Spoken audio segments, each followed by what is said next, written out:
होगी स्टार्ट। अब बातें बंद कर दो। पहले बताओ वायुमंडल में कितनी परतें थी? कितनी परतें थी वायुमंडल? 3 परतें। कौन कौन सी 3 थी बताओ? चलो 3 वाले खड़े हो जाओ, 5 वाले खड़े हो जाओ। कोई 8 भी बोला क्या? 8 वाले भी खड़े हो जाओ। कितनी परतें थी? 5 कौन कौन सी? पृथ्वी की सतह से ऊंचाई पर जाने पर सबसे पहली कौन सी परत? शोभ मंडल। समताप मंडल। फिर इसमें जरा क्या होता? मध्य मंडल, आयन मंडल। शोभ मंडल, मध्य मंडल, आयन मंडल। सबसे पहली मिलेगी आपको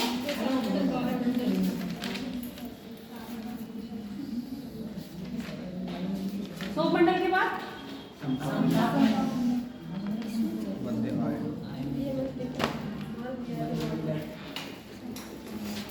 समताप मंडल के बाद आयन।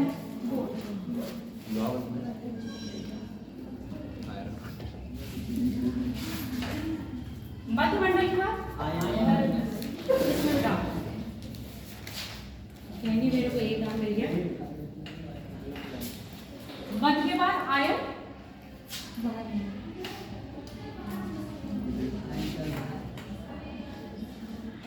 और आयन मंडल के बाद वायुमंडल, है ना? वही क्या गया? वायु। जहां से मेनली आपका क्या शुरू हो जाता है? अंतरिक्ष, जिसको हम बोलते हैं अंतरिक्ष में गए। अब प्रत्येक मंडल की कोई ना कोई विशेषता होती है। शोभ मंडल की ऊंचाई कितनी बताई थी? 13। एवरेज 13 है ना? औसतन कितनी है? 13 किलोमीटर। अब औसतन क्यों लिया है? किसी चीज का हम औसत कब निकालते हैं? कहीं पर जाना है कि कहीं पर कम होनी चाहिए। इस बच्चे से मेरी इतनी दूरी है, आपसे मेरी इतनी दूरी है, टोटल औसत दूरी कितनी होगी? यानी कि जब दोनों दूरियों के बीच में क्या होगा? विभेद होगा, तभी हम एवरेज निकाल देते हैं कि मैडम की स्टूडेंट से एवरेज दूरी कितनी है। आगे बात समझ में? तो ऐसे ही मैंने क्या बताया था, ध्रुवों पर जो शोभ मंडल की ऊंचाई है वो 8 किलोमीटर है। ध्रुव में ऐसे बना दे रही हूँ, यहाँ ध्रुव समझना है, भूमध्य रेखा समझना है। और जबकि भूमध्य रेखा पर ऊंचाई कितनी है?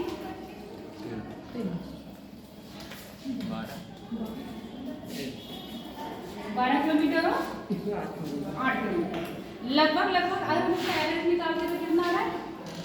वैसे तो क्या आएगा? 10 आएगा, पर हम एवरेज मान लेते हैं। कितना है? 13। एवरेज कितनी है? 13।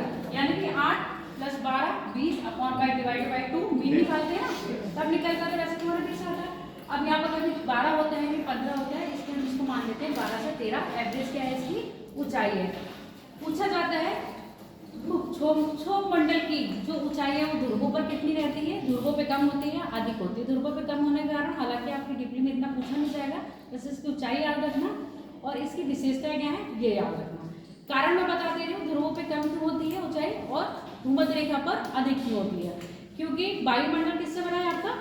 धूल और गैसों से। धूल के कण है, जलवाष्प और आपके गैस है। जितनी भी गैस गर्म होगी, गैस गर्म होकर कहाँ जाती है? हल्कियों के ऊपर होती है, और गैस ठंडी होगी तो अब पहले पता है कि सूर्य का प्रकाश भूमध्य रेखा के आसपास क्या होता है? लंबवत पड़ता है, तो वहां पर गर्मी ज्यादा होगी, सतह ज्यादा गर्म होगी, तो क्या होगा? वाष्पीकरण ज्यादा। वाष्पीकरण का मतलब सीधे अब जल का वाष्प ज्यादा बनेगा, और गैस गर्म होगी। गर्म गैस होगी तो वो ऊपर ज्यादा ऊंचाई पर मिलेगी। इसलिए आपके शोभ मंडल की ऊंचाई भूमध्य रेखा के पास ज्यादा, और इक्वेटर क्या है? ध्रुवों पर ठंडा रहता है, इसलिए गैस वहाँ ठंडी होंगी, और ठंडी होकर कहाँ बैठेंगे? नीचे। इसलिए यहाँ पर 8 किलोमीटर में आपका शोभ मंडल खत्म हो जाता है, और यहाँ पर 12 किलोमीटर तक इसकी ऊंचाई रहती है। क्लियर हो गया? क्यों? ध्रुवों पर आपके 12 किलोमीटर, ध्रुवों पर 8 है और भूमध्य पर 12। इसके बाद बात करते हैं जितनी भी मौसमी क्रियाएं होती हैं।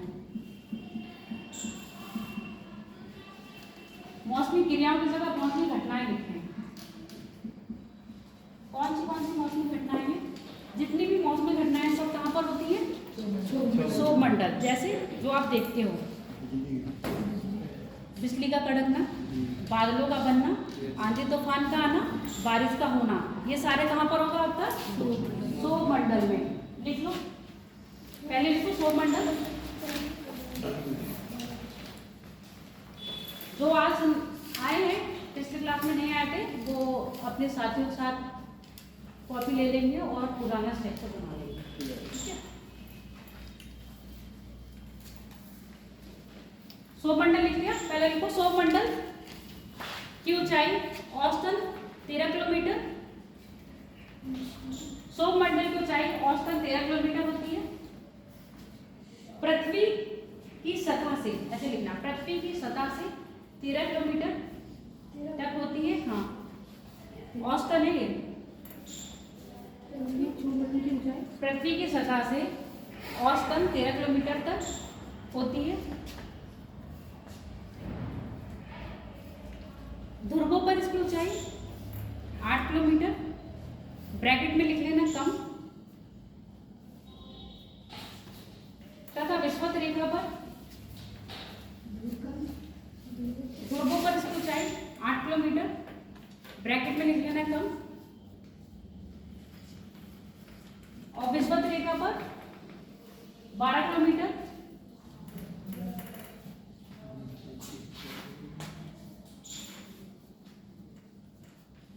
ब्रैकेट में लिख लेना सतह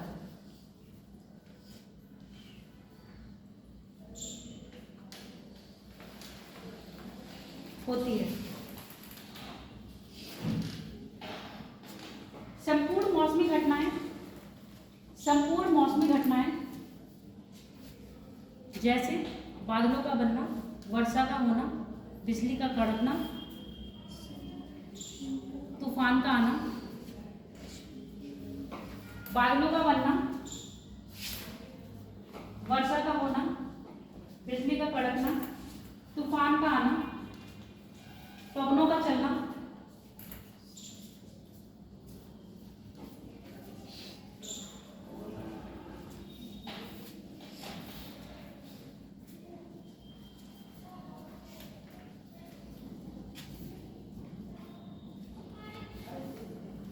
आदि हो गया, सब इसी मंडल में होता है। सारी क्रियाएं इसी मंडल या सारी घटनाएं इसी मंडल में होती हैं।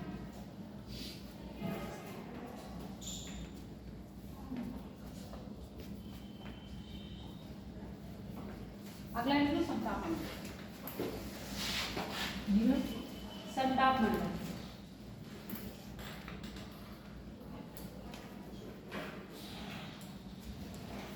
समताप मंडल पृथ्वी की सतह से ऊंचाई की ओर जाने पर प्रायः दूसरी सबसे महत्वपूर्ण, अच्छा यहाँ दूसरी सबसे महत्वपूर्ण है, तो सबसे महत्वपूर्ण कौन सी है आपकी? सौर मंडल में सारी क्रियाएं नहीं होती तो जीवन संभव हो पाता क्या? अब तुम कहते वर्षा तो जरूरी नहीं है, हमारे लिए वर्षा जरूरी है ना, बादलों का बनना भी जरूरी है, सारी क्रियाएं जितनी है वो सारी जरूरी हैं। और सौर मंडल में ही क्या है आपके जो जैविक क्रियाएं होती हैं, जैविक क्रियाएं भी किसमें हो रही है आपके? सौर मंडल में। बाकी इससे ऊपर जैविक क्रियाएं नहीं हो रही। जैविक क्रियाएं कौन सी? पौधों का उगना है ना, वनस्पतियों का बनना, और फिर साथ में आपके जीव जंतुओं का भी उत्पन्न होना, ये सारा किसमें हो रहा है? सौर मंडल के अंतर्गत ही आ रहा है। समताप मंडल में ऐसी कोई क्रिया नहीं होती है। समताप मंडल क्रिया पृथ्वी की सतह से ऊंचाई पर जाने पर दूसरी सबसे महत्वपूर्ण परत है।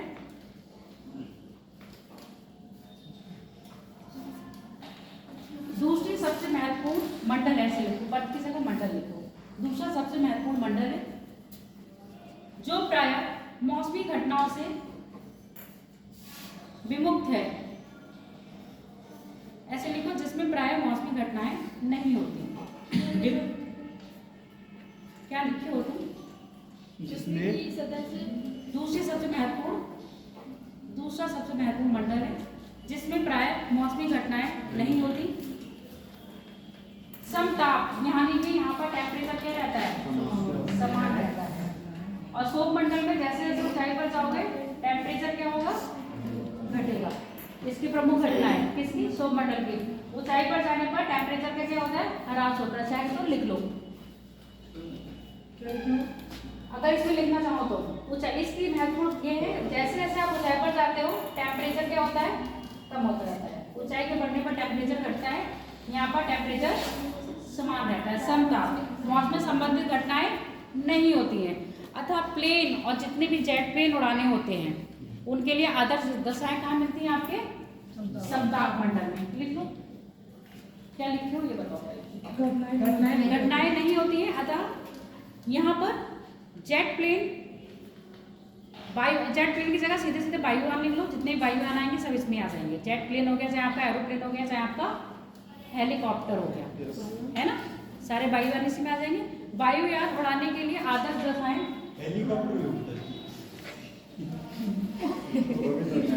हेलीकॉप्टर नहीं आता वायुयान में, नहीं आता तो है, मतलब इस समताप मंडल में। हाँ, उड़ाने के लिए इतनी तेज यहाँ हवाएं चलती हैं।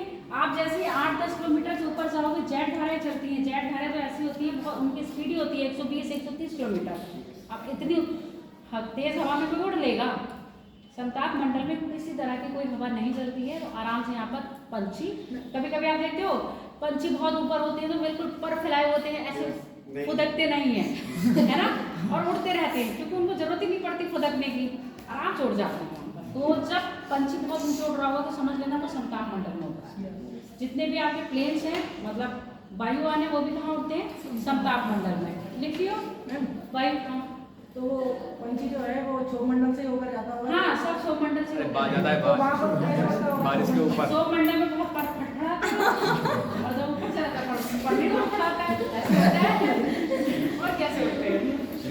एक होता है, देखो उड़ने के लिए तो आप यहाँ से सौमंडल से जाओगे, पर एक सुटेबल है कि आप उसी पाथ पे रहेंगे। अब यहाँ पर सौमंडल में आएगा, वायुयान उड़ेगा तो सौमंडल में ही आएगा, सौमंडल में ही जाएगा। पर आपको आप सौमंडल में ही रहते रहते उड़ान भरो और वहीं उड़ो, तो वो पॉसिबल नहीं होता। वो पॉसिबल क्या होगा? यहाँ पर होगा। जैसे आपके लिए एक गली कूचे में या कॉलेज में कह दिया जाए आप फुल स्पीड में साइकिल चलाइए, तो आप चला पाओगे? यहाँ ट्रैफिक बहुत ज़्यादा है, किसी को भी टकरा दोगे और मार दोगे, है ना। इसलिए आपके लिए क्या बनाए हैं? हाईवे बनाए हैं, रोड पे बनाए, रोड बनाई गई है ना कि आप आराम से अपनी स्पीड में चलिए। तो यहाँ पर समताप मंडल वही रोड है जो वायुयान को उड़ाने के लिए आदर्श दशाएं क्या कराता है? सुलभ कराता है। सबसे बात मेन इसमें है, समताप मंडल से कुछ नहीं पूछा जाता है, सिर्फ एक क्वेश्चन बनता है ओजोन परत का। उड़ाने के लिए ओजोन परत क्या परत बोलते हैं, लेयर। उड़ाने के आदर्श दशाएं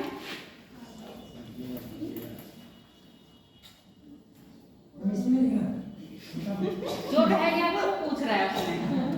आदर्श दशाएं उपलब्ध हैं, आदर्श दशाएं उपलब्ध हैं, ठीक है। लिखो सौमंडल में, यहीं पर पैरा चेंज कर लेना।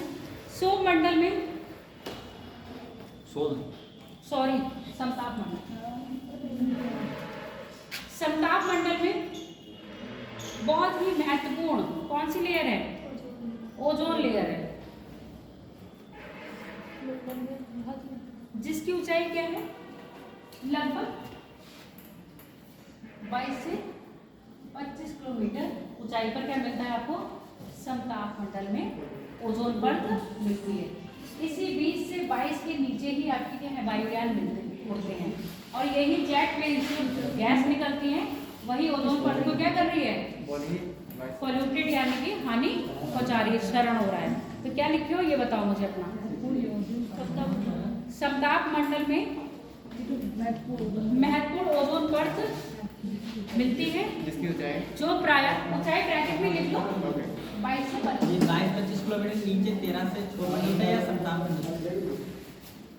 यहाँ पहुंचे, सौमंडल खत्म हो गया, फिर यहाँ से आपका 50 धरातल से जैसे 20 से 25 पर आओगे, क्या मिलेगी आपको? ओजोन परत, यहाँ पर एक लेयर, ठीक है। और उसके उसके ऊपर भी आपका समताप मंडल है, नीचे भी क्या है? समताप मंडल है, बीच में क्या है आपका? ओजोन लेयर, जो प्राय हमारी सूर्य से आने वाली कौन सी किरणें हैं? परावैक्निक किरणों से हमारी रक्षा करती है।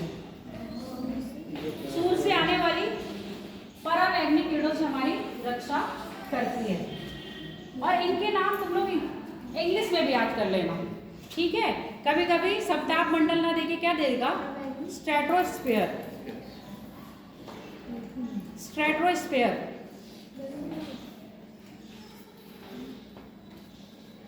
अगला है मध्यमंडल।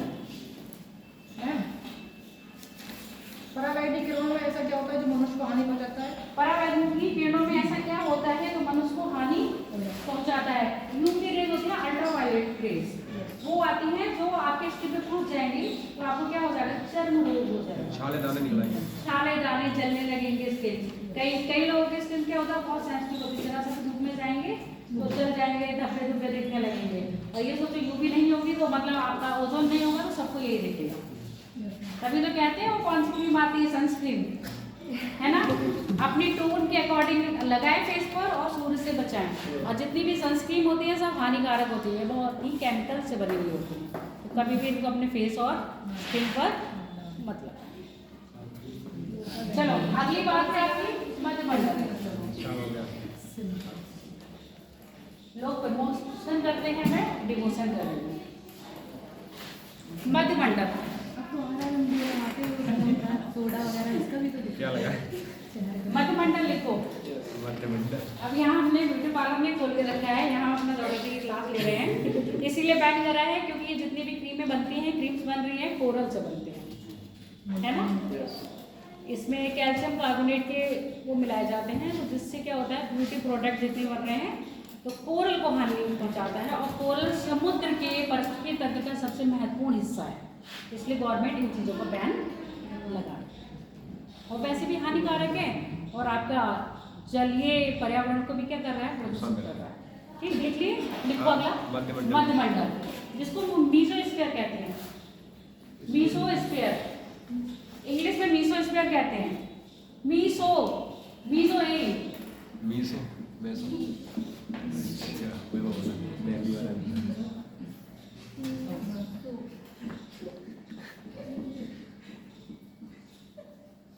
मीसोस्फीयर, स्ट्रेटोस्फीयर, ट्रोपोस, नीचे सौरमंडल को ट्रोपोस्फीयर कहते हैं, तो स्ट्रेटोस्फीयर, मीसोस्फीयर, आइनोस्फीयर और एक्सोस्फीयर।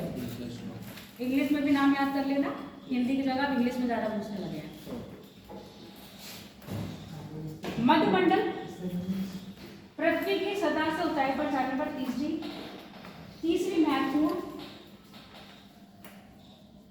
तीसरा महत्वपूर्ण मंडल है।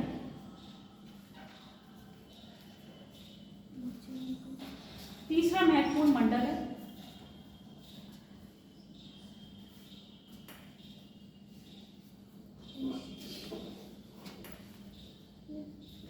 यह मंडल ब्रह्मांड से आने वाले उल्कापिंडों को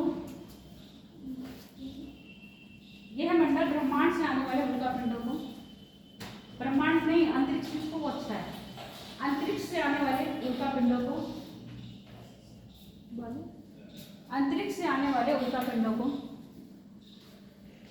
जलाकर नष्ट कर देता है,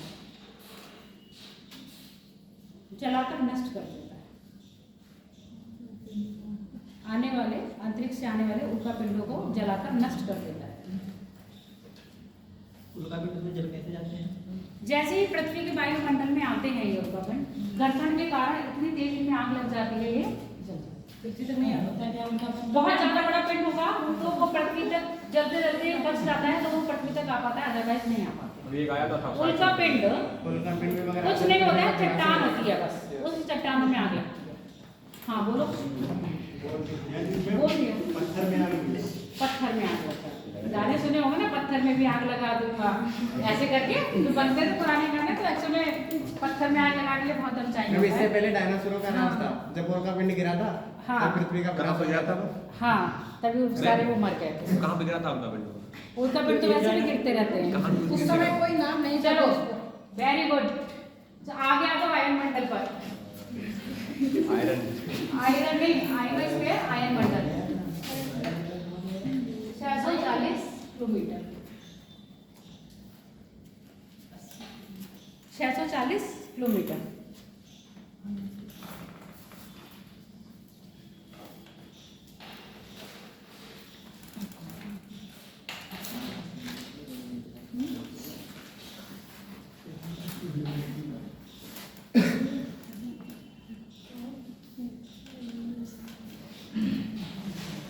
बोलो, पृथ्वी की सतह से ऊंचाई पर जाने पर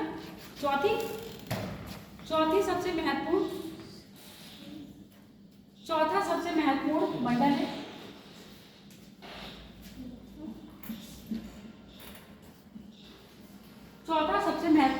मंडल है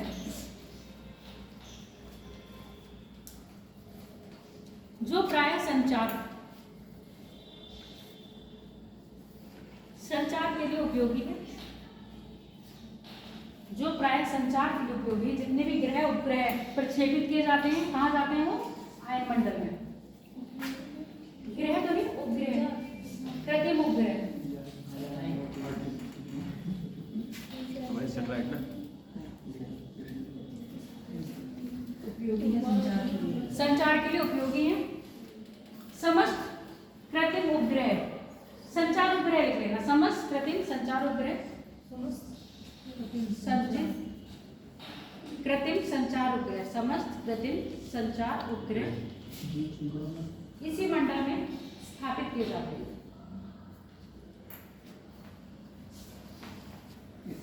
इसी मंडल में स्थापित किए जाते हैं। जो भी आपका जीपीएस सिस्टम चलता है, जितना भी आपका मोबाइल कनेक्टिविटी है, सब कहाँ से मिल रही है?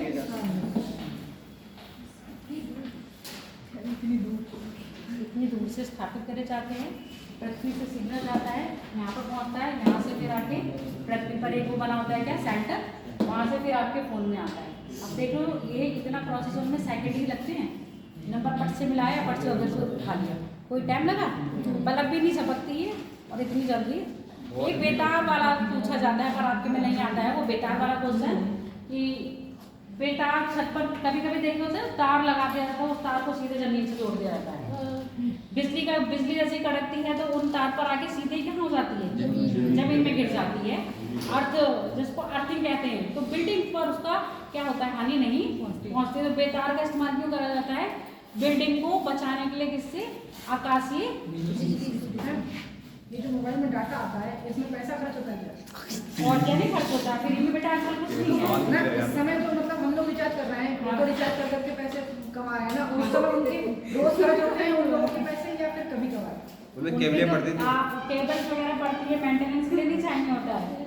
केबल्स कहाँ से कहाँ तक भी करती है, समुद्र के अंदर जाती हैं और इनको खराब हो जाती है तो मेंटेनेंस चाहिए होता है ना। इनकी कभी कभार खराब होती है। क्यों कभी कभार खराब होती है? तुम्हारे घर में चीजें कभी कभार खराब होती है क्या?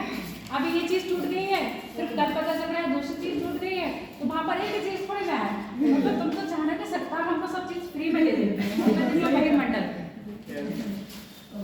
बहिर्मंडल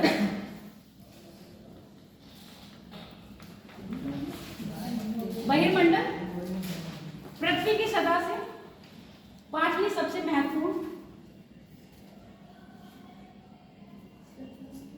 पांचवी सबसे महत्वपूर्ण परत है। देखो कहीं में इसकी 1200 दे रखी है और कहीं में ये 1000 से शुरू हो जाता है। ठीक है, सबसे महत्वपूर्ण, हाँ सबसे महत्वपूर्ण नहीं है, सिर्फ महत्वपूर्ण है। सबसे महत्वपूर्ण सिर्फ यही है हमारे लिए। यहाँ पर इंटरनेशनल स्पेस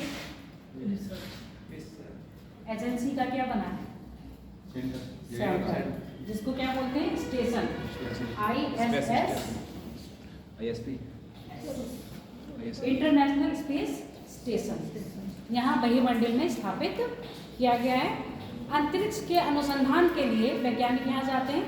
सिर्फ अंतरिक्ष के अनुसंधान कार्य के लिए ही इसका प्रयोग किया जाता है। किसका? पे बहिर्मंडल का। लिखो, अब बोल रही हूँ, लिखो। पांचवी सबसे महत्वपूर्ण पढ़ते, अंतरराष्ट्रीय स्पेस स्टेशन। अंतरराष्ट्रीय अंतरिक्ष स्टेशन को इंग्लिश में क्या बोलते हैं? हिंदी में स्टेशन ही बोलते हैं। स्टेशन नहीं बोलते, कुछ और बोलते हैं, पर स्टेशन ही लिख लो तुम। अंतरराष्ट्रीय स्पेस स्टेशन, हिंदी में लिखो अंतरराष्ट्रीय अंतरिक्ष स्टेशन ही लिख लो। प्लेटफॉर्म क्या होता है? इस प्रकार टिकट को क्या बोलते हैं? टिकट को क्या बोलते हैं? पता नहीं मुझे इंग्लिश, हिंदी में क्या बोलते हैं? गूगल करो, गूगल। पास तो अलग होता है, पास अलग होता है, टिकट अलग होता है। ये अंतरिक्ष स्पेस सब जगह टिकट ही लिखा होता है, कहीं हिंदी में वो नहीं लिखा होता इसी है। प्रकार से स्टेशन भी होता है। नहीं, स्टेशन को तो कुछ और बोलेंगे। गाड़ी जंक्शन जंक्शन अलग है। अच्छा, तुमने जंक्शन की बात करो, जंक्शन और टर्मिनल और सेंट्रल, अंतर बताओ सेंट्रल होता है जहाँ ट्रेन जा सकती है लेकिन आगे नहीं जा सकती, बाकी पीछे आएगी। किसमें? टनल में, वो जितने मथुरा में है जो। टर्मिनल। हाँ। मथुरा में टर्मिनल नहीं है, जंक्शन है। जंक्शन क्या होता है? जंक्शन जहाँ पे मतलब रूट 3 से 4 जगह कटे हुए कटे हो, हुए हैं। कम से कम कम से कम तीन 3 जगह। जगह। 2 जगह तो होता ही है ना, एक जगह से आ रही है, एक जगह जा रही है। टर्मिनल में जहाँ पे ट्रेन उसके आगे जा ही ना पाए। जा ही ना पाए। टर्मिनल। और एक आप देखो सेंट्रल, हाँ। सेंट्रल में वहाँ एक ऐसा मतलब स्टेशन होता है जिसके आसपास में और भी छोटे छोटे स्टेशन होते हैं और वहाँ पे मतलब भीड़ बहुत ज़्यादा होती है। ट्रेन अधिकतर बहुत हर रूट के लिए मिलती है और ज़्यादा से ज़्यादा ट्रेन का आवागमन उस स्टेशन पे होता है, वो सेंटर होता है। जंक्शन जहाँ से एक ही रूट के बहुत सारे रूट्स कटे हुए होते हैं वो जंक्शन होता है। कम से कम 2 या 3 कटे होने चाहिए। और तीसरा क्या है? टर्मिनल। टर्मिनल वो होता है जहाँ से आगे आपका रेलवे लाइन नहीं। ठीक है, वो आपका है।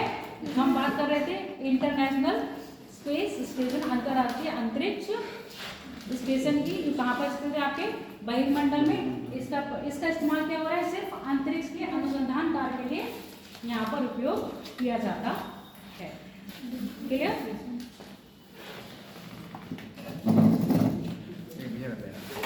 अब हम बात करेंगे महाद्वीप और महासागर। महाद्वीप और महासागर। वर्ल्ड मैप बना लोगे ना? क्यों? वर्ल्ड मैप कभी नहीं बना पाओगे। देख के बना ले। ये देखो बनाओ।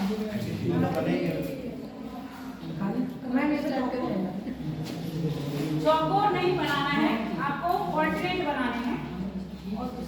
मैम देखो के नाम निकले बन जाएंगे।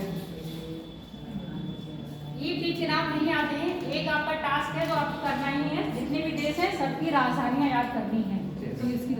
सारे देशों की राजधानियां याद करनी ही करनी है, चाहे कैसे भी। तो ये क्वेश्चन आता है इससे। Do and die. हाँ, एक क्वेश्चन हर साल मिलेगा इससे और एक आया था क्वेश्चन हर साल मिलेगा करेंसी से। बंगाल का आया था। क्या बंगाल का आया था? बांग्लादेश का। हाँ, बांग्लादेश की राजधानी क्या है? ढाका। ये क्वेश्चन आया ही पाकिस्तान की इस्लामाबाद। चीन की? रूस की? रूस की। रूस की? रूस की? तो नेपाल रूस की क्या की। है? मास्को। यूक्रेन की? यूक्रेन की वो है। फ्रांस की? फ्रांस की पेरिस। स्पेन की? मेक्सिको। वो तो हो चुकी है। स्पेन। मैड्रिड। पुर्तगाल की? पुर्तगाल की? लिस्बन। यूक्रेन की नहीं बताई आपने? आयरलैंड की? आयरलैंड की? पुर्तगाल की क्या बताई थी आपने? आयरलैंड की डबली।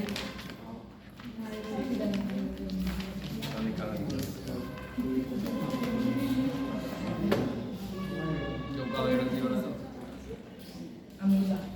बंगाल का ऊपर वाला। तो अमेरिका वाले के लिए। असो यूरेशिया।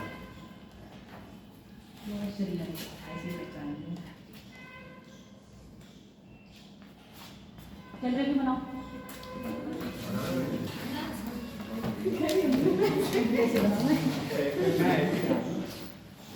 बंगाल का है।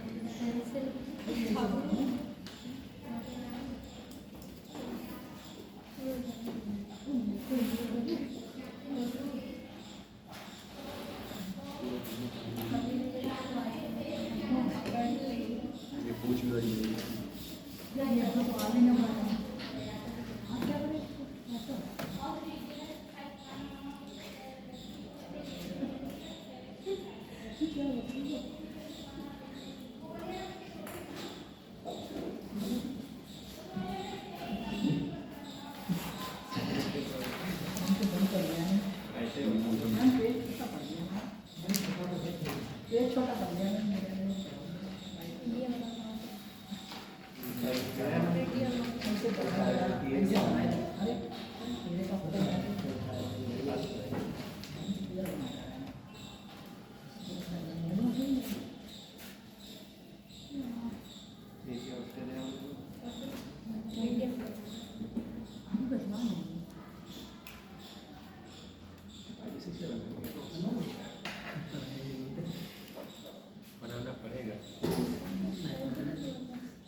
कंटिन्यूसली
मैम ये क्या लिखा है?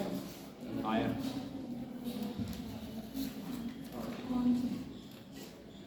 गुटा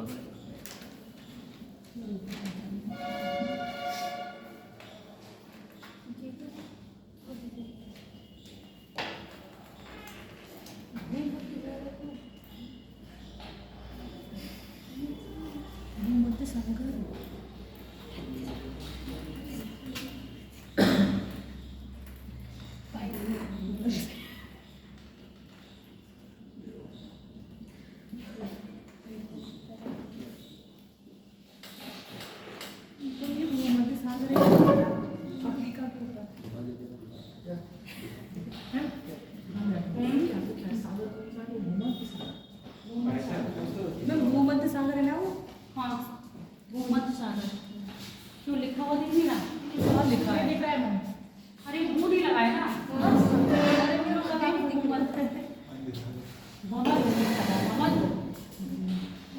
अच्छा नीचे मैंने अंटार्कटिका नहीं बनाया है, इसमें जगह नहीं बची, आपकी कॉपी में जगह बचेगी तो अफ्रीका के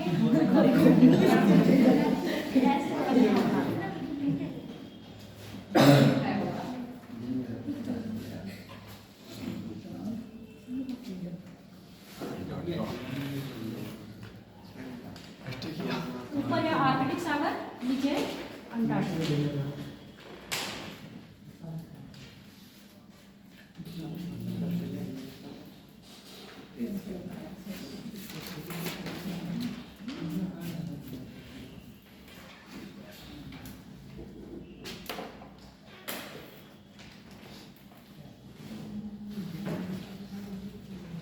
फोटो खींच दो, कब खींचोगे?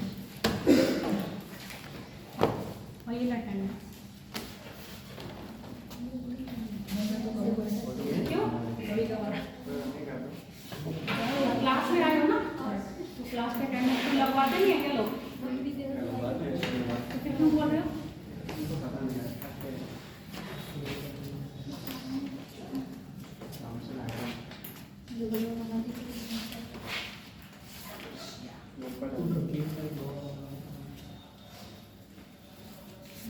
बना लिया ना? अब जहाँ पर ये बनाया है वहीं ऊपर ही लिख लो विश्व के महाद्वीप और महासागर। हाँ भूमध्य सागर कर दो।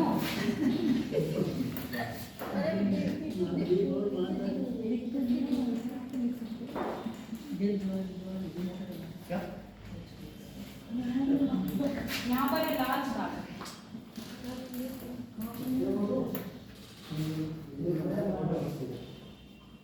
यहाँ है फारस की खाड़ी,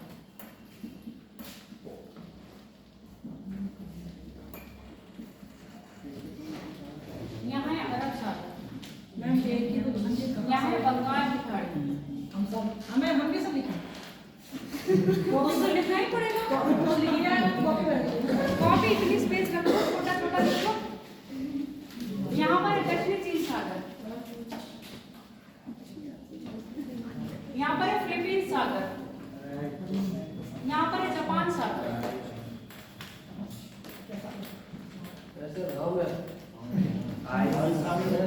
यहाँ है अराफुरा सागर, इतना नहीं बताना है।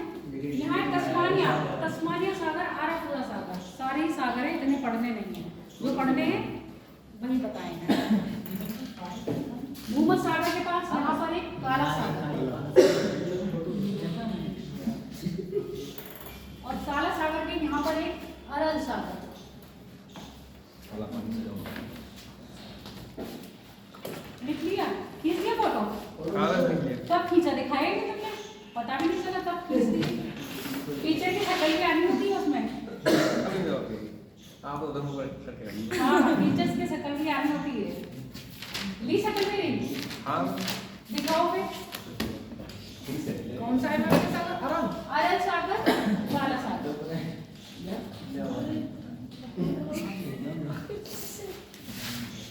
क्या हो गया? जगह नहीं, ये वाले नहीं बन पाए। कोई नहीं, जिससे नहीं बन रहा है बाजार में मैप मिलता है ना, खरीद लीजिएगा और ऐसे नोट डाउन कर लीजिएगा। ठीक है, मैं हाँ, कैस्पियन सागर भी नहीं हुआ, अरल सागर, काला सागर और कैस्पियन सागर।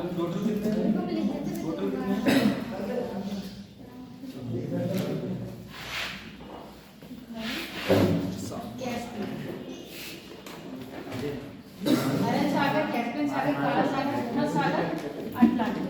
और यही इसी के बीच में सी ऑफ मरमरा, एजियन सी। इतने समुद्र सागर याद करने नहीं है, जो मेन है जो पेपर में पूछे जाते हैं बस वही बताएं। सबसे बड़ा सागर? प्रशांत महासागर, दूसरा अटलांटिक, तीसरा हिंद महासागर, फिर आर्कटिक, देन अटलांटिक। लिख लिया? चलो लिखो, कितने आपके द्वीप हैं, कितने आपके महाद्वीप हैं और कितने आपके महासागर? 7 महाद्वीप हैं और 5। अच्छा, तो ये क्या लिखा है साइड से?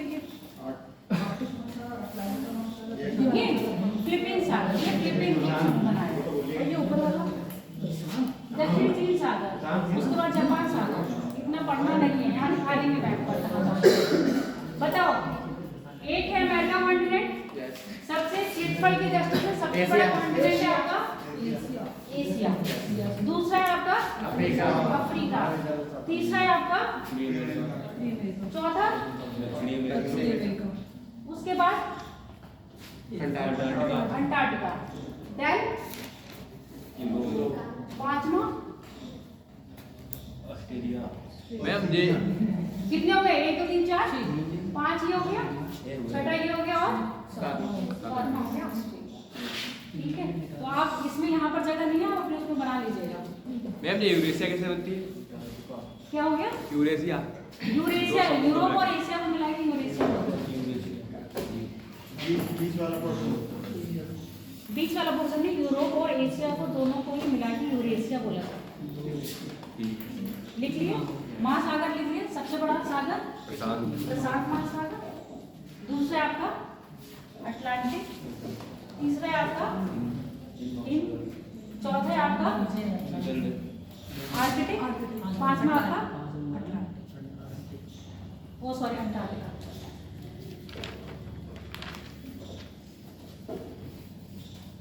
अब एक जगह लिस्ट में नाम लिख लो, महाद्वीप।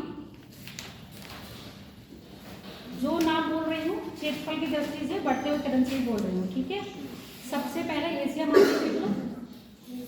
एशिया महाद्वीप, अफ्रीका महाद्वीप, एशिया महाद्वीप, अफ्रीका महाद्वीप, दूसरा है अफ्रीका महाद्वीप, तीसरा है उत्तरी अमेरिका महाद्वीप,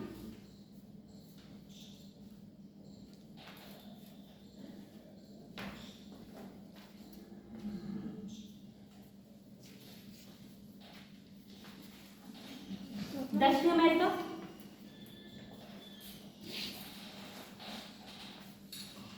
पांचवा लिखो अंटार्कटिका,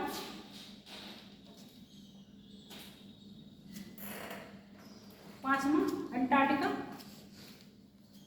छठा यूरोप,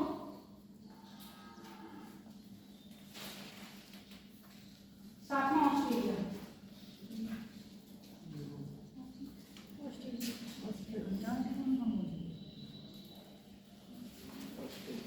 सातवां ऑस्ट्रेलिया, यूरोप,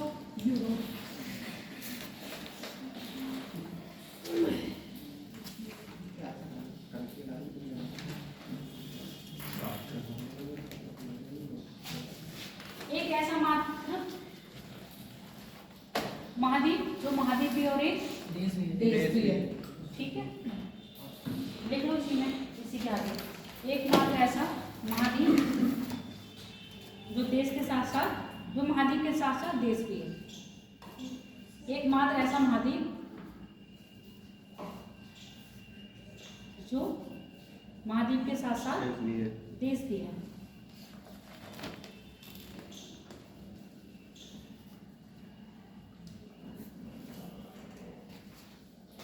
यहाँ पे प्रशांत, यहाँ पे प्रशांत सागर और इधर हिंद महासागर। अब पूछे जाते हैं, देश पूछे जाते हैं कि क्षेत्रफल के आधार पर सबसे बड़ा देश कौन सा है, सबसे छोटा देश है, बताओ। रसिया। सबसे बड़ा देश रसिया है, सबसे छोटा हाँ सही है। वेटिकन सिटी क्या होगी? वेटिकन सिटी नहीं है, मालदीव। ठीक है, हाँ, एशिया महाद्वीप में ही सबसे बड़ा देश जो है आपका रसिया है और सबसे छोटा देश जो है आपका मालदीव। क्लियर? वेटिकन सिटी में तुम कह रहे हो ना, वो ऐसा देश जो किसी भी देश की राजधानी के अंदर बसा हुआ है, वो आपकी वेटिकन सिटी है। इटली की राजधानी है, क्या है? रोम के अंदर।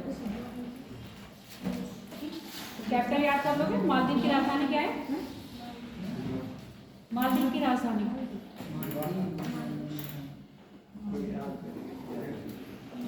मालदीव की मालदीव की राजधानी माले। कैपिटल जितनी भी है याद कर लेना, लिख लियो। अब सागर लिख लो, महासागर पता ही होगा। सबसे बड़ा कौन सा है आपका? प्रशांत महासागर। प्रशांत महासागर के बाद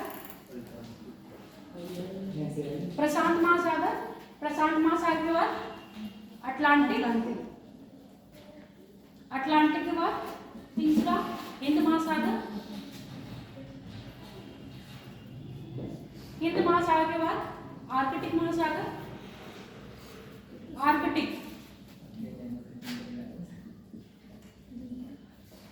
आर्कटिक,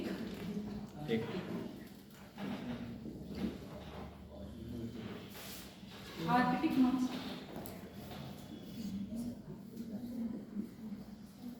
और नीचे अंटार्कटिक, सबसे छोटा अंटार्कटिक। और अंटार्कटिक महासागर और कॉन्टिनेंट दोनों ही हैं, क्योंकि पूरा वो किससे है? बर्फ से आच्छादित है।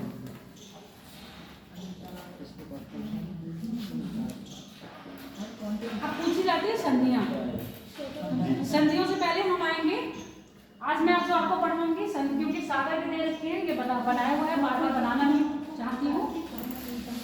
तुम लोग भी बनाने में दिक्कत करोगे और टाइम भी लगेगा, तो आप अगर होगा तो मैप खरीद लेना, उसमें बताती रहूँगी। पहले लिख लो देश, क्षेत्रफल के अनुसार विश्व के देश। सबसे बड़ा रसिया, देखो क्षेत्रफल के अकॉर्डिंग सबसे बड़ा देश,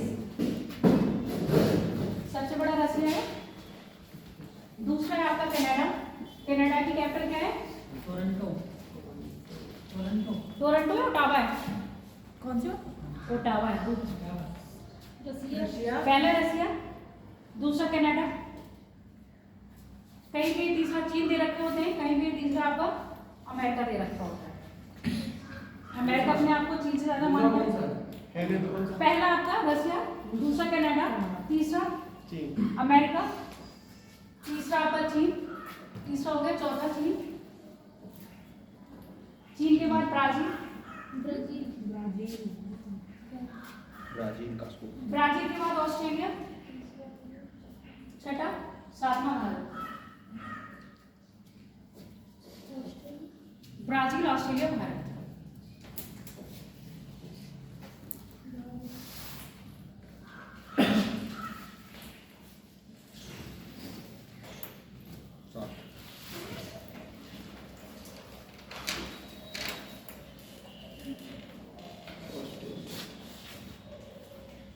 अब हेडिंग डालो, विश्व की प्रमुख जल संधियां। विश्व की प्रमुख जल संधियां।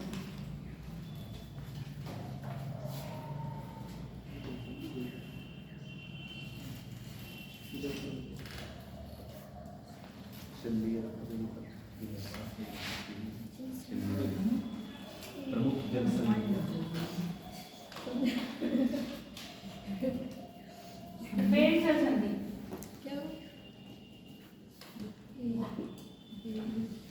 अच्छा, जल संधि क्या होती है पता है आपको? संधि क्या होती है? जोड़। और जल संधि जहाँ जल जोड़ रहे हो, है ना, जहाँ दो विभिन्न सागर महासागरों के जल आपस में जुड़ते हैं उसको कहते हैं जल संधि। और जल डमरूमत, जल डमरूमत डमरू तो सुना है। या भू डमरूमत। डमरूमत का भी मतलब होता है जहाँ पर जल डमरूमत, जहाँ पर दो जल जुड़ रहे हो और दो भूखंड अलग हो रहे हो। जैसे देखने में ऐसा लगेगा डमरू के तरह, है ना, बीच में से एक पतली सी क्या होगा जगह होगी, इधर भी भूखंड होगा इधर भी भूखंड होगा, उसको कहते हैं जल डमरूमत और या जल संधि। तो अब यहाँ पर देखो, एक यहाँ पर देख रहे हो है भूखंड है अफ्रीका और यूरोप। अफ्रीका को यूरोप से जो अलग करता है वो जिब्राल्टर जल संधि है।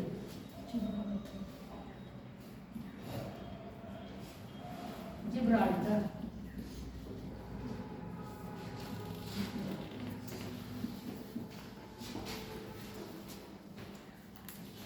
आप लोगों ने लिखा क्या है, कैसे लिखना है, यहाँ पर बस मैं मैप पे दिखा रही हूँ, आप लोग एक तरफ लिख लो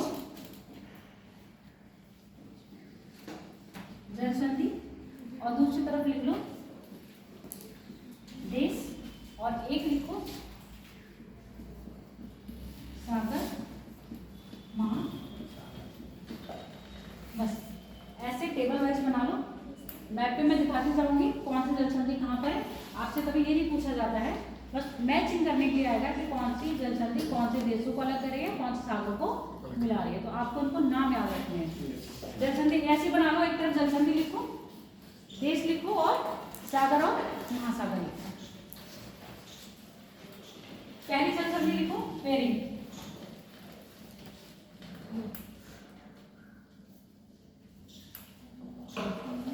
जो मेन है वही लिखवाएंगे, ठीक है। बेरिंग जल संधि,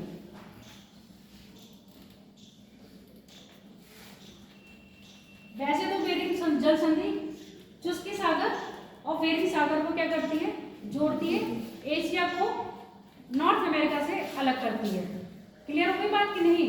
एशिया को नॉर्थ अमेरिका से अलग कर रही है और चुस्की सागर और किसको, बेरिंग सागर को जोड़ती है। पर आपके पेपर में चुस्की सागर और बेरिंग सागर नहीं पूछा जाएगा, पूछा जाएगा तो आर्कटिक सागर और प्रशांत महासागर के जल को जोड़ती है। अगर बहुत ऊपर पूछा तो, और डीपली पूछेंगे तब पूछेंगे बेरिंग सागर और चुस्की सागर। चुस्की सागर नहीं देंगे तो आपको आर्कटिक सागर दे देंगे। क्लियर हुआ कि नहीं? नहीं हुआ, कंफ्यूज हो गए, हो गया ना? छोटे छोटे सागर आएंगे भी, तो मोटा मोटा लिखो। पहले बेरिंग जल संधि लिखी, यहाँ पर बेरिंग जल संधि के यहाँ पर जब देश आ रहे हैं तो आप लिखो यूरोप, एशिया को दक्षिण अमेरिका से, नॉर्थ अमेरिका से अलग कर दिया।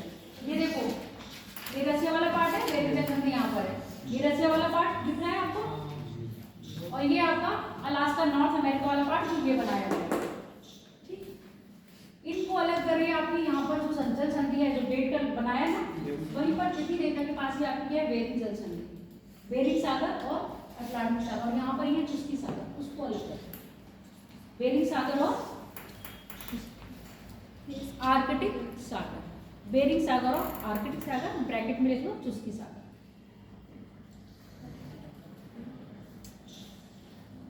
सागर यहाँ लिखना बेटा, बेरिंग सागर और आर्कटिक सागर, और आर्कटिक में ब्रैकेट में लिख लो चुस्की सागर। देश में लिखो एशिया को नॉर्थ अमेरिका से, एशिया को नॉर्थ अमेरिका से। ये महासागर में लिख के ब्रेक सागर में ब्रेक देशों देश में लिखो नॉर्थ अमेरिका को एशिया से अलग कर दे। कंफ्यूज हो गए? सही सही है।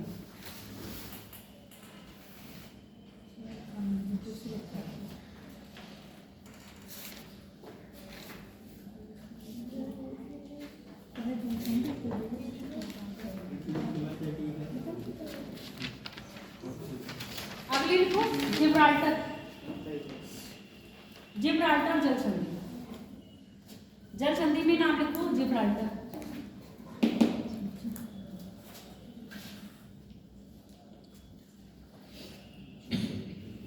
अब एक्चुअल में ज्योग्राफी स्टार्ट हुई।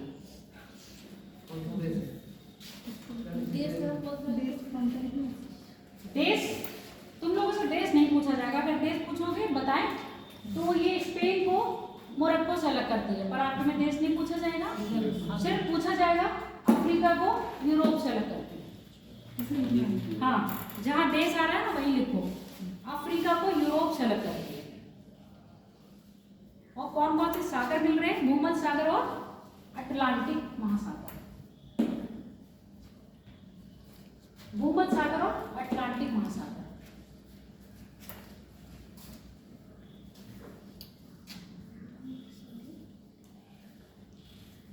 भूमध्य सागर और अटलांटिक महासागर। अगली लिख लो बोस्फोरस,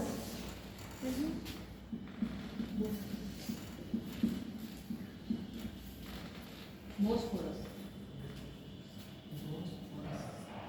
ये काला सागर को मरमरा सागर से, देखो कहाँ गया टर्की, ये रहा काला सागर, ये रहा और मरमरा सागर ये रहा। और यहाँ पर जो संधि है वो कौन सी है आपकी? बोस्फोरस जल संधि। बोस्फोरस जल संधि काला सागर को मरमरा सागर लिख लिया, काला सागर और मरमरा सागर। देश में लिखो, एक्चुअल में देश पूछा जाएगा तो टर्की को यूरोप से, यानी कि एशिया को यूरोप से अलग करती है। और टर्की का एक देश है, देश कह रहे हैं, शहर है इस्तांबुल। तो आधा इस्तांबुल एशिया में और आधा इस्तांबुल कहाँ पर जाता है आपके? एशिया को यूरोप से अलग करती है। टर्की को और क्या कहते हैं? तुर्की नाम बदल गया इसका, और पहले क्या कहते? तुर्की कहते थे, तुर्की है, तुर्की है। अब तुर्की कहते हैं, इंग्लिश में टर्की बोलते थे। एशिया को यूरोप से अलग करती है कौन सी आपकी? बोस्फोरस जल संधि।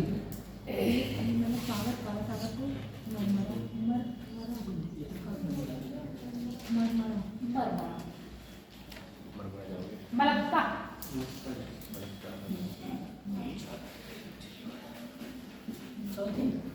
मलक्का जल संधि।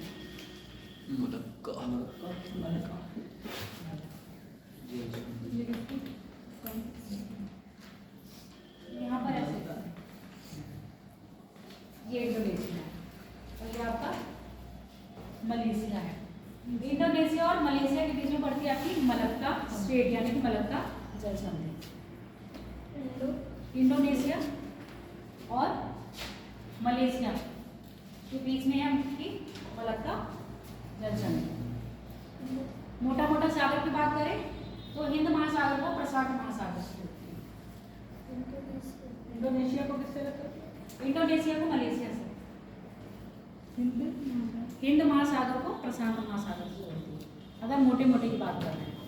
और छोटे छोटे की बात करें तो हिंद महासागर भी नहीं आएगा, यहाँ पर फिर आपका आएगा अंडमान सागर को दक्षिणी चीन सागर से जोड़ती है। छोटे छोटे सागरों की बात करेंगे तो अंडमान सागर को महासागर को अलग करेगी। और आपसे इतना डीप, हाँ मतलब ये महासागर को अलग करती है। महासागर में जल जोड़ रही है बेटा, भूमध्य और भूखंड को अलग कर रही है। हाँ, सागर पूछे जाते हैं या देश पूछे जाते हैं?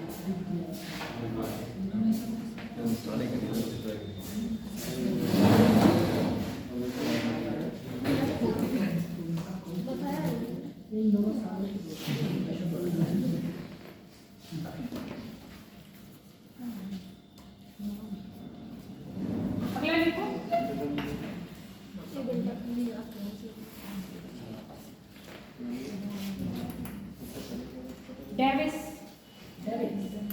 डेविस। डेविस ये बजा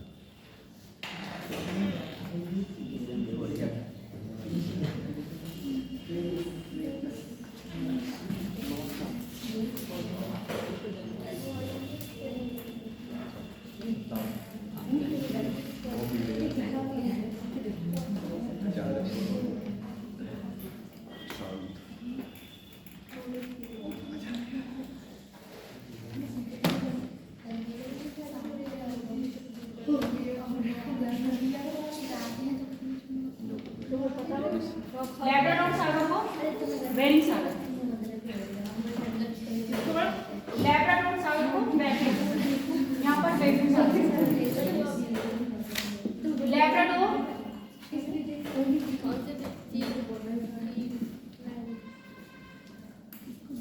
लैब्राडोर को बैफिन सागर से डेविस जर्सी, अलग किसको करिए? ग्रीनलैंड को नॉर्थ अमेरिका से, ग्रीनलैंड को नॉर्थ अमेरिका से।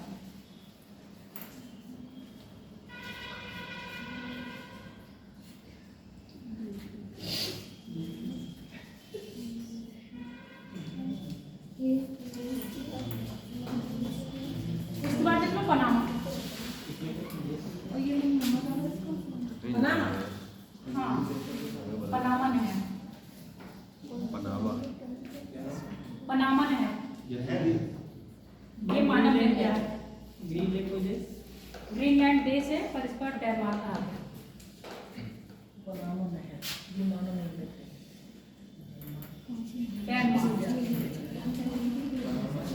पनामा नहर प्रशांत महासागर को अटलांटिक महासागर, और अलग किसको कर रही है? नॉर्थ अमेरिका को साउथ अमेरिका से।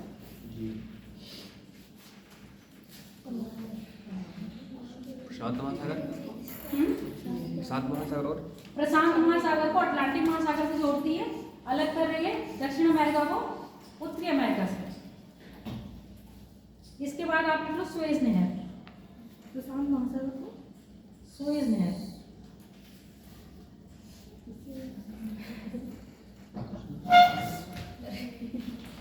प्रशांत महासागर को अटलांटिक, सुएज नहर लिख लो यहाँ पर, कब बनी है सुएज नहर?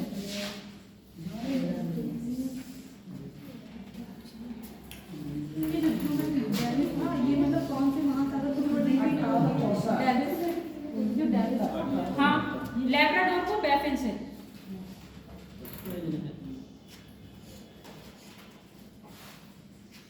सुएज नहर लिख लो,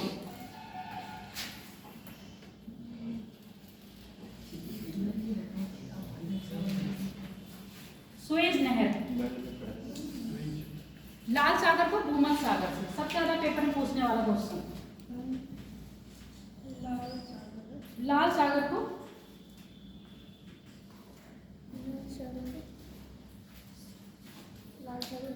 भूमध्य सागर से। एक हमरूज जल संधि है।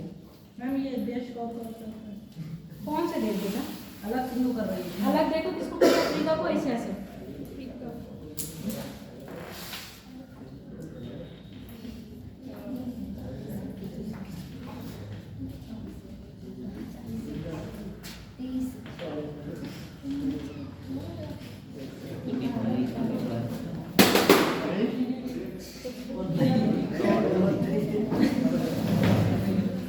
छोड़ दे, इतना वजन नहीं हो।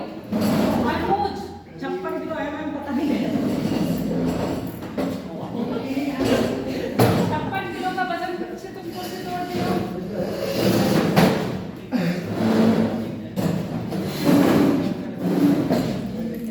चलो देखो, बाब अल मदेर और हमरूज, जहाँ बना है बाब हमरूज और बाब अल मदेर। पहले लिखो हमरूज, यहाँ पर ही जहाँ पर जल संधि है वहाँ पर लिखो हमरूज जल संधि। क्या बोला बाब? पहले लिखो हमरूज, हमरूज जल संधि। हरमूज है क्या? है हरमूज, हरमूज, हरमूज जल संधि।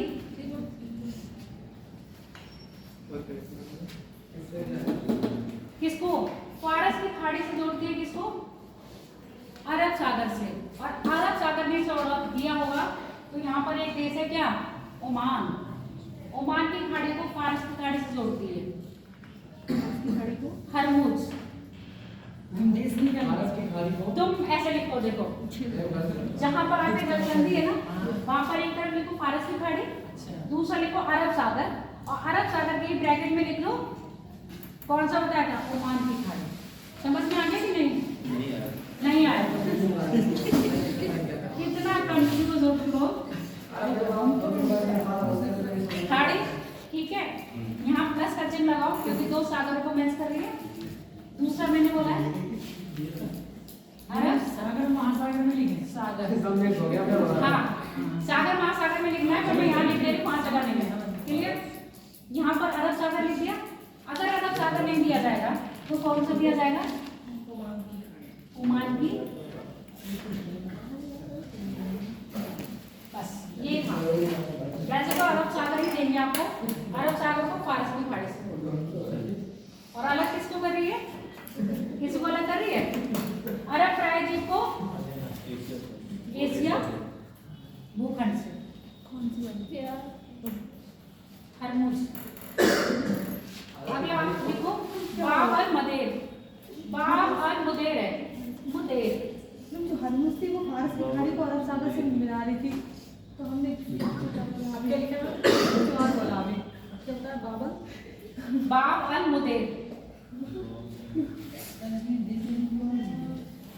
अभी तुम लोग इतने कंफ्यूज हो गए, आधी जलसंधियां लिखवाएंगे वो भी जो पेपर में पूछी जाती है।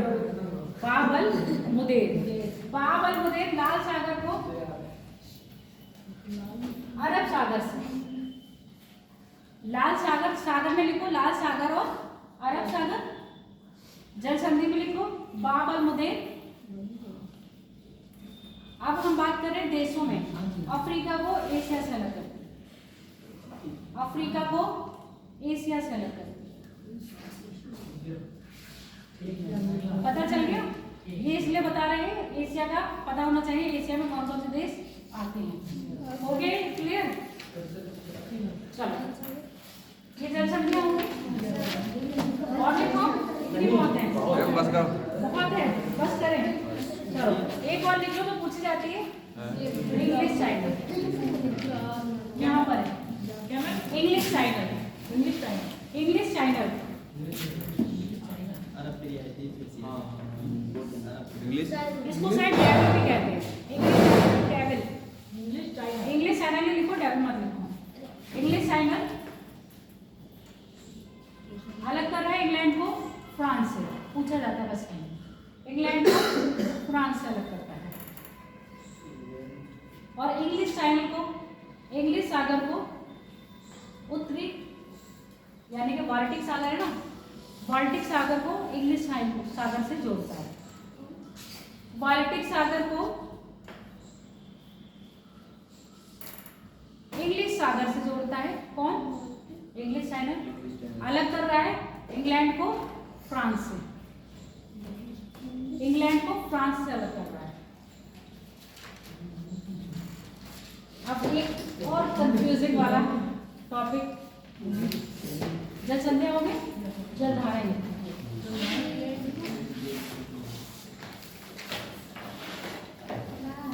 आपके में तो प्रोसेस है ही नहीं, कैसे बनती हैं, किधर को मूव करती हैं, आपके में तो सिर्फ रटना है। नाम याद कर लो और पेपर में आएगा तो कर लेना। उन बच्चों से पूछो जहाँ पर उनकी दिशाएं पूछ ली जाती हैं। ठंडी गर्मी पूछा जाएगा आपसे, जलधाराएं बताएं, जलधाराएं क्या होती हैं? भारत के बारे में पूछ लेते, खाली पूरे भारत के बारे में अब पूछ लेते तुम लोग के पेपर में। भारत से मैंने कहा ना, जब पहले क्लास में मेरा 3 से 5 क्वेश्चन बनेंगे। यहाँ से क्वेश्चन तो डेफिनेटली ये कैपिटल से बनेगा ही बनेगा, ठीक है। उसके बाद जो बचते हैं आपके पर्वत, पठार, नदियाँ, झीलें, महासागर, महाद्वीप और मरुस्थल। फिर क्वेश्चन इनसे बनता है कि उसकी चॉइस क्या है। ये नहीं है कि आपके एक ही पेपर में 4 क्वेश्चन पर्वतों से आ जाएंगे। एक क्वेश्चन कैपिटल का जरूर मिलेगा, मैचिंग करने के लिए मिलेगा, आपसे नॉर्मली डायरेक्ट ही पूछ ली जाए, ठीक है। निम्न में से इस देश की कैपिटल क्या है, या तो मैचिंग के लिए आ जाएगा। 4-5 देश देते जाएंगे और आपकी कैपिटल दे दी जाएंगे। अभी आप लोगों का भी पेपर बहुत टफ बन जाएगा, है ना, लेवल ऑफ हाई कर दिया है। ये क्या है इंग्लिश चैनल ये है स्ट्रेट, जल संधि है इंग्लिश चैनल। अब बात करते हैं जल धाराओं की। सागर में उठने वाली जल धाराएं होती हैं, वो क्या करती हैं, मूव करती हैं। अब मैं आपको ये नहीं बताऊंगी कि कौन से उत्तर में है, कौन सी दक्षिण में चलती है, बस ये बताएंगे ठंडी जल धारा कौन सी और गर्म जल धारा कौन सी है। तो एक तरफ नाम लिख दो जल धारा का, ऐसे बना लो टेबल जल धारा, ठीक। जल धारा के बाद लिखो महासागर में, कौन सी महासागर में उत्पन्न होती है और ठंडी है या गर्म। तो ठंडी के लिए कॉलम अलग बनाओगे, गर्म के लिए कॉलम अलग बनाओगे, ठंडी और गर्म। 4 बन गए। लड़कियों दिखाओ जरा अपनी कॉपी। क्या बोल रहे जल धारा महासागर ठंडी गर्म रहने नहीं बना रहे। जल धारा महासागर ठंडी और गर्म।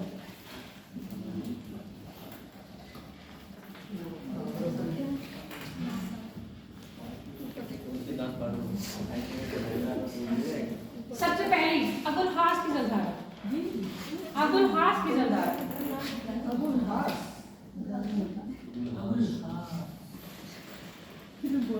जलधारा का नाम है सबसे पहला अबुलहास की जलधारा। हिंद महासागर,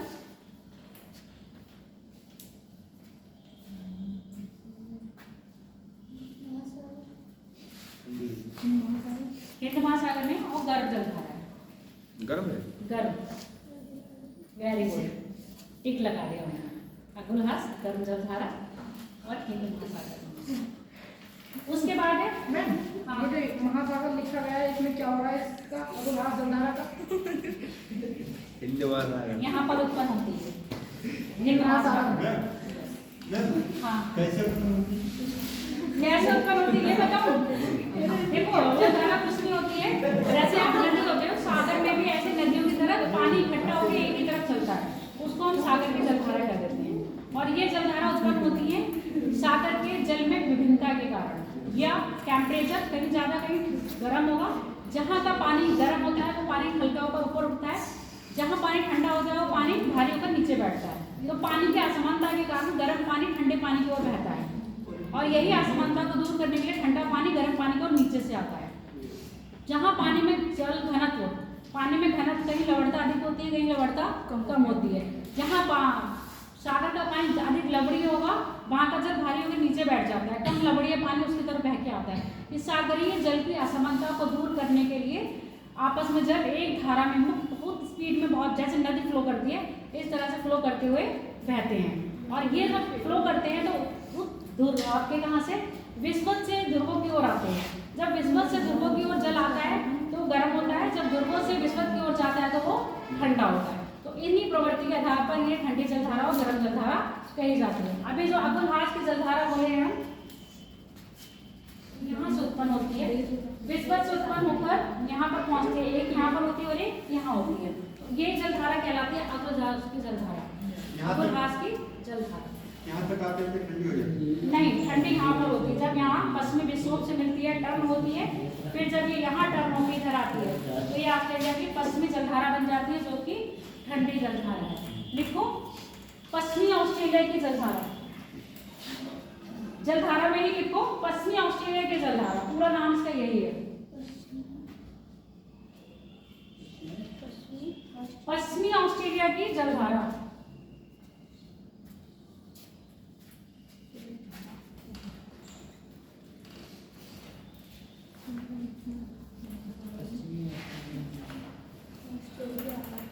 पश्चिमी ऑस्ट्रेलिया की जलधारा ठंडी जलधारा है।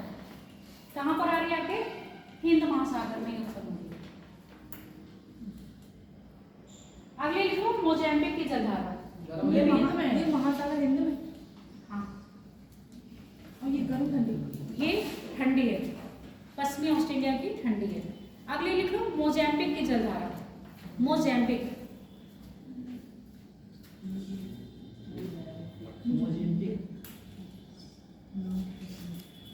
मोजैम्बिक की जलधारा, ये भी गर्म जलधारा है, हिंद महासागर में उत्पन्न होती है। बस हिंद महासागर के 3 ही हैं। गर्म है।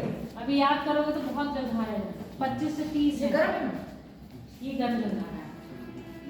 अब आ जाए दूसरी जलधारा पे, आ जाओ अटलांटिक महासागर में।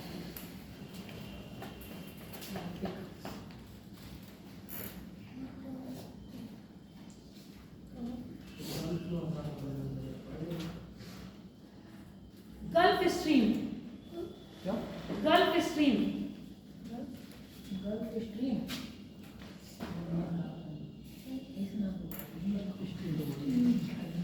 ऐसे ही नाम याद करने पड़ेंगे। गल्फ स्ट्रीम गर्म जलधारा है अटलांटिक महासागर में।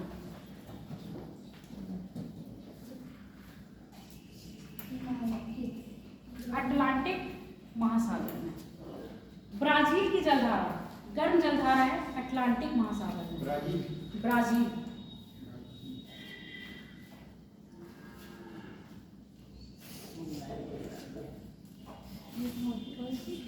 किसमें उत्पन्न होती है? अटलांटिक। लेब्राडोर की जलधारा मैम ये गर्म है ठंडी? गर्म, गर्म, लेब्राडोर ठंडी।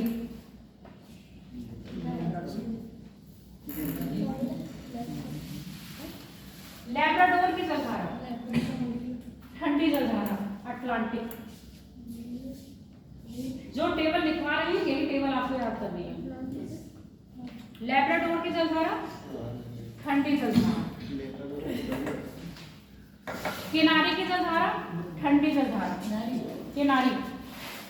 यहाँ पर किनारी द्वीप समूह है, उसी के नाम से इसको रख दिया है किनारी जलधारा, और ये ठंडी जलधारा।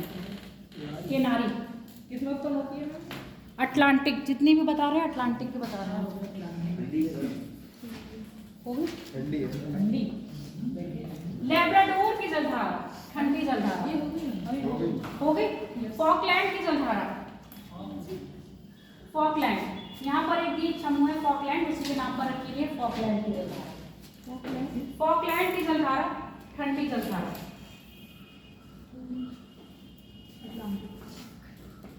फॉकलैंड की जलधारा ठंडी जलधारा।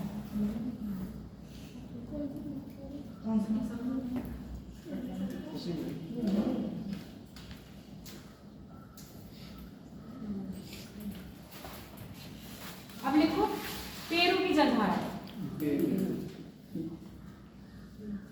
पेरू की जलधारा प्रशांत महासागर में ठंडी जलधारा है। पेरू की जलधारा प्रशांत महासागर में ठंडी जलधारा।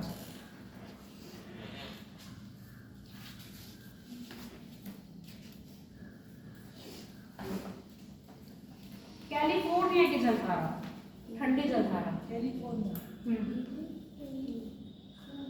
कैलिफोर्निया की जलधारा ठंडी जलधारा प्रशांत महासागर में।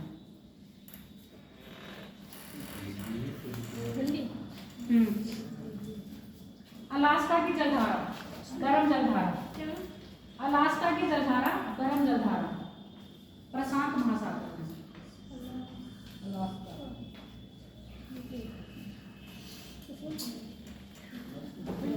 पूर्वी ऑस्ट्रेलिया की जलधारा, पूर्वी ऑस्ट्रेलिया की जलधारा गर्म जलधारा प्रशांत महासागर में। पूर्वी ऑस्ट्रेलिया प्रशांत महासागर में।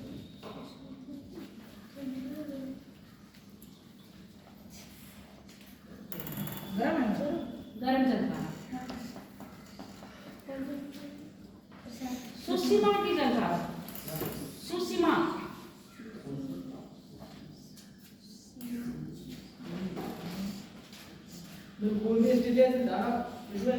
गर्म जलधारा प्रशांत महासागर।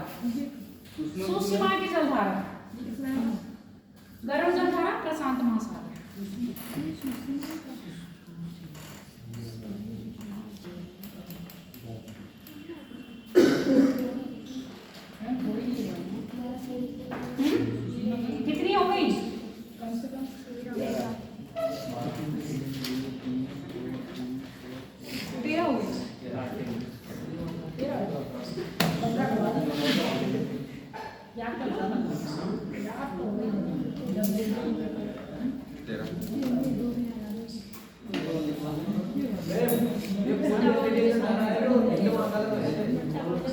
प्रशांत महासागर। ऑस्ट्रेलिया का ये वाला पश्चिम है, पश्चिमी ऑस्ट्रेलिया का धारा। ऑस्ट्रेलिया का ये वाला पूरब है, पूर्वी ऑस्ट्रेलिया की जलधारा। कैसी जलधारा है? गर्म जलधारा। और यही पूर्वी ऑस्ट्रेलिया की जलधारा जब यहाँ जाती है तो पेरू की जलधारा कहलाती है।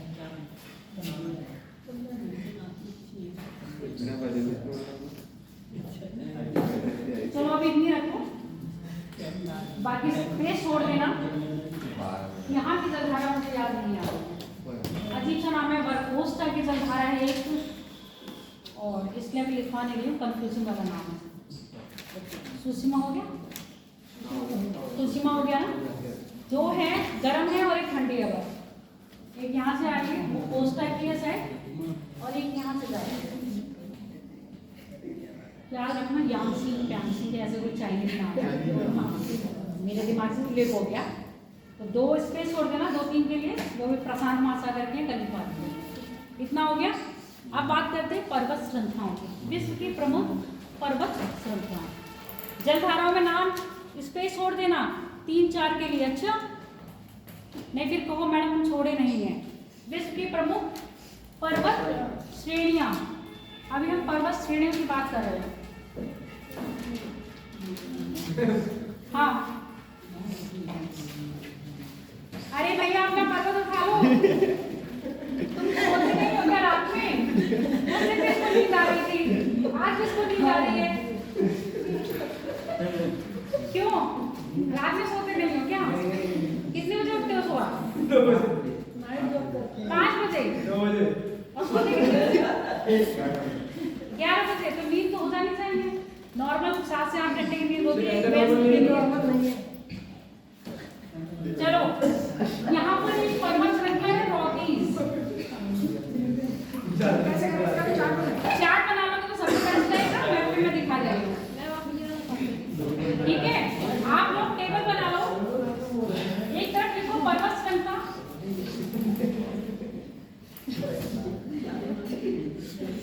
पर्वत श्रृंखला के बाद लिख लो देश,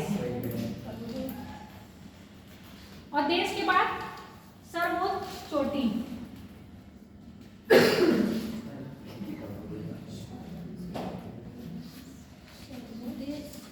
देश के बाद सर्वोच्च चोटी।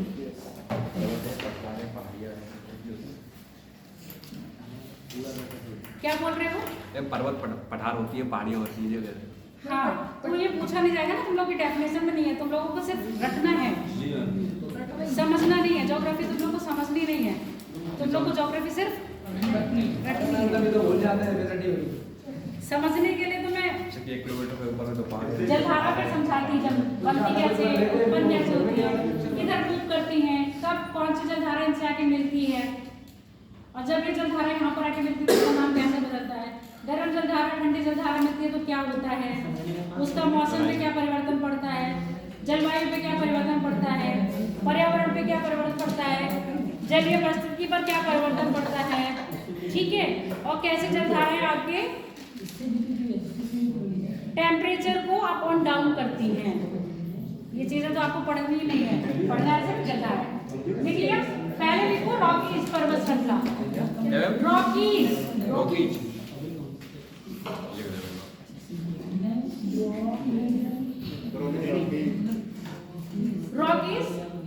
अगर हम देश का विस्तार की बात करें, मैक्सिको, अमेरिका, कनाडा, मतलब 3 देश हो गए, Mexico, America, Canada.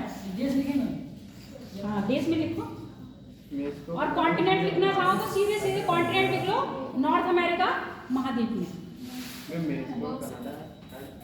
Mexico, Canada और अमेरिका। और देश कॉन्टिनेंट लिखना चाहो तो नॉर्थ अमेरिका कॉन्टिनेंट। इनमें है ही नहीं। इसके बाद अलास्का रेंज है, सर्वोच्च चोटी सर्वोच्च चोटी है Mount Elbert, Mount Elbert, Mount Elbert, Mount Elbert. उसके बाद है अलास्का रेंज, अलास्का के बाद है मैकेंजी, अलास्का मैकेंजी। इनकी सर्वोच्च चोटी से आपको कोई मतलब नहीं है। Alaska Mackenzie, Alaska Mackenzie. हाँ अलास्का और मैकेंजी पर्वत के नाम है बेटा, पर्वत श्रृंखला के नाम है। मैकेंजी कनाडा में है, अलास्का अमेरिका में है। Alaska America, Mackenzie Canada. एक यहाँ पर है अपलेशियन,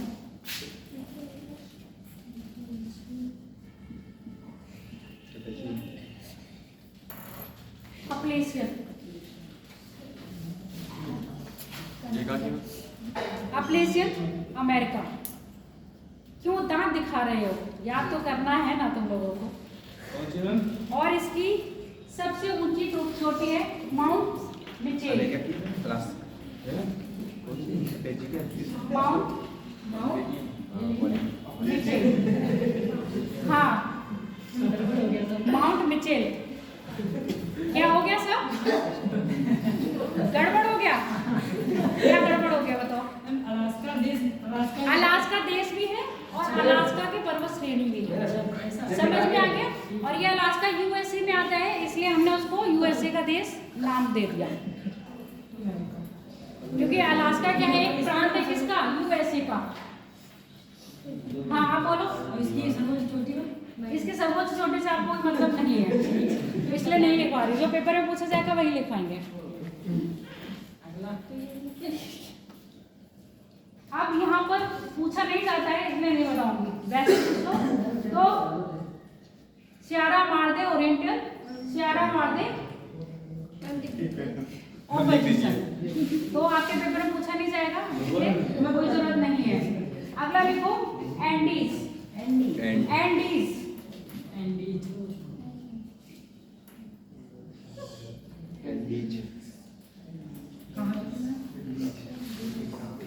सीधे सीधे कॉन्टिनेंट लिख लो। दक्षिणी अमेरिका कॉन्टिनेंट, पूरे दक्षिण अमेरिका कॉन्टिनेंट में है। विस्तार पूछा जाएगा तो देश याद करोगे इसके। बोलिविया, पेरू, चिली, अर्जेंटीना, ये सारे देशों में, तो सीधे सीधे आप नॉर्थ अमेरिका ही लिख लो। साउथ अमेरिका लिख लो। और इसकी सबसे ऊंची चोटी है माउंट एकांगुआ,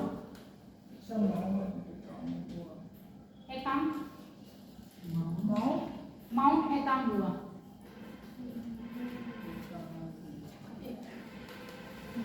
सही नाम ही ना रख सकता है। सब चीनी लोग हैं ना, वो बताइए। चीन बहुत कहाँ से आया? अच्छा, माउंट एकांगुआ। यहाँ पर ये कार्डिलेरा, कार्डिलेरा, आईडी का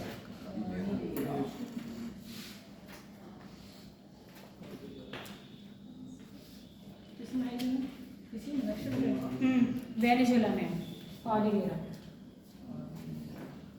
कार्डिलेरा के बाद एटलस, वेनेजुएला, एटलस,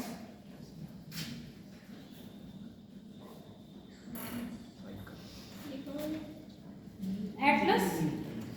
कॉन्टिनेंट लिखोगे तो अफ्रीका कॉन्टिनेंट, देश लिखना चाहो अल्जीरिया, मोरक्को, टूनिसिया। ये मैम किस पर्वत श्रेणी में आती है सर्वोच्च चोटी? सर्वोच्च चोटी नहीं पूछी जाएगी, सिर्फ एटलस पूछा जाएगा। जिसकी सर्वोच्च चोटी पूछी जाती है उसको बता दीजिए। पर्पस, तुम पूछ रहे ना पर्पस के पर्पस इसलिए बता दीजिए।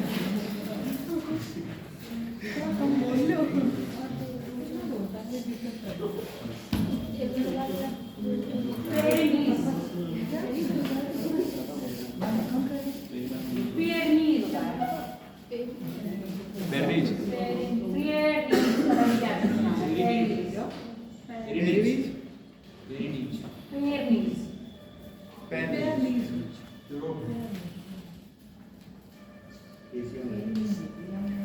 फ्रांस और स्पेन के बीच में है। फ्रांस और स्पेन। स्पेन, आज इटली,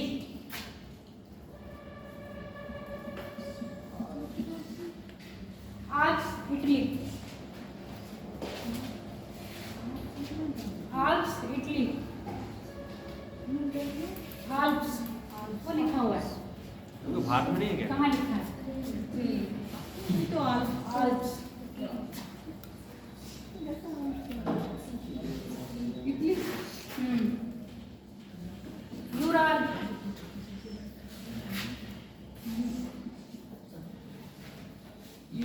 यूरोप एशिया और यूरोप, यूराल एशिया और यूरोप, काकेशस,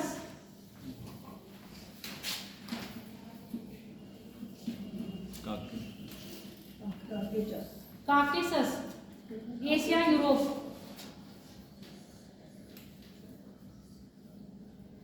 काकेशस एशिया और Europe, Elbrus Iran, Zagros Iran,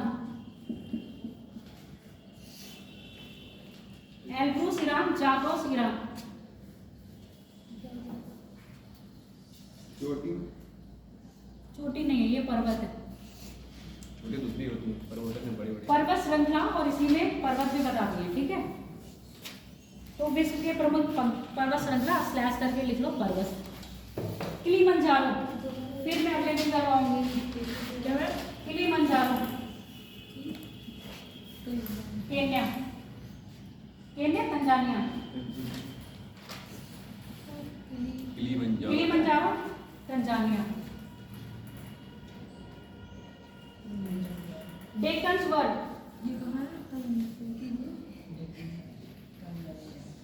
देख डेक्कन स्वर्ड दक्षिण Africa,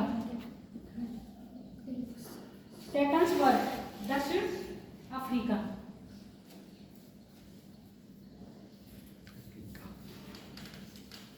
Cameroon, camera room, camera ये सही चोटी आई है। ये नाम तो बहुत जल्दी याद हो गया। ज्वालामुखी पर्वत है।